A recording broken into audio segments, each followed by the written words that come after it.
नमस्कार दोस्तों।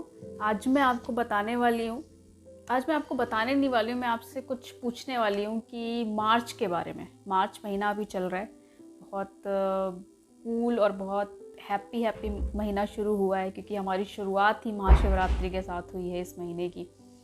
तो अगर मैं पूछूं कि मार्च का महीना क्या है, तो आप जाहिर सी बात है यही बोलेंगे कि मार्च का महीना साल का तीसरा महीना माना जाता है, और इस महीने में महाशिवरात्रि थी, और अभी मुबारक रमज़ान चल रहे हैं, शुरू हो गए हैं। इसके बाद जो हमारे पूरे साल का जो सबसे बड़ा एक त्यौहार है वो है आपका होली, जो कि हम बहुत ज़ोरों शोर से उसकी तैयारियां भी शुरू हो गई है, घरों में सफाइयां होने लग गई हैं एंड बहुत सारे व्यंजन्स बनने लग गए। तो पर क्या अगर मैं ये पूछूं आपसे कि मार्च का महीना क्या वाकई में तीसरा महीना ही था जिस तरह से हम मनाते हैं साल के, तो आप बोलेंगे कि हाँ और नहीं शायद। तो इसका जवाब है शायद जी नहीं। मार्च का महीना हमारा तीसरा महीना नहीं था। इससे कुछ वक्त पहले जब आप बात करें कि मार्च में जब ब्रिटिश कैलेंडर आए थे, उस वक्त ही मार्च का महीना हमारा पहला महीना माना जाता था।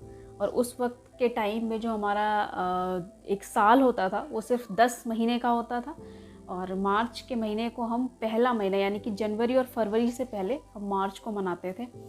और ये जब चेंज हुआ है, तो ये चेंज हुआ है आफ्टर रोमन के एक देवता हैं, रोमन युद्ध के रोमन देवता मार्स के नाम पर इसका नाम रखा गया था मार्च। और जो कि उस और मार्च के महीने को एक सूरवीर का महीना माना जाता है, क्योंकि मार्च के महीने में काफ़ी ऐसी हमारे इतिहास कहता है कि काफ़ी युद्ध वगैरह हुए थे। तो इसके बाद मार्च के महीने को तीसरे, तो आगे बात है कि अगर मार्च का महीना पहले नंबर पे मनाया जाता था, तो फिर तीसरे नंबर पे कब से मनाया जाने लगा और क्यों।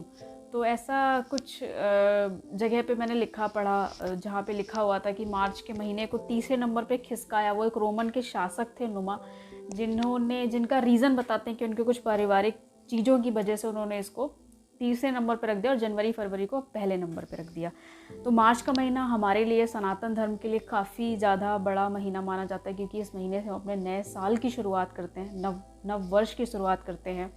दूसरा यह है कि मार्च के महीने को इसलिए भी बड़ा माना गया है क्योंकि मार्च के महीने में महिलाओं के लिए बहुत बड़ा है, क्योंकि महिलाएं मार्च के महीने में अपने डे को, अपने दिन को, मतलब अंतर्राष्ट्रीय महिला दिवस को सेलिब्रेट करती हैं। तीसरा है कि मार्च के महीने में बैसाखी है और हरियाली चादर ओढ़ के आपका स्वागत करती है।